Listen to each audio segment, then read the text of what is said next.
Halo teman-teman, assalamualaikum. Teman-teman, jumpa lagi dengan Abah. Teman-teman, selama ini Abah kan suka melukis di lukis bakar di atas kayu ya, program. Abah mau coba lukis bakar di atas ini apa, kertas karton. Nah, kertas karton ya. Apakah bisa atau tidak? Mungkin kesulitannya nanti pada mengatur suhu aja, suhu panasnya, panas rendahnya itu untuk suhu itu mungkin mengatur itu aja yang harus benar-benar diperhatikan.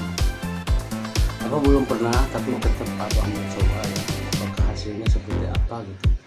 Melukis bakar atau pirografi di atas kertas karton.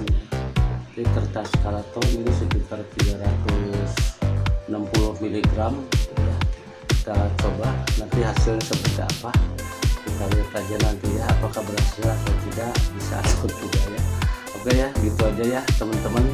Nanti setelah selesai nanti diupload, nanti tolong ya ditonton secara full. Yang belum subscribe bisa tolong di subscribe ya teman-teman ya. Mungkin itu aja, sampai ketemu lagi, terima kasih. Assalamualaikum warahmatullahi wabarakatuh.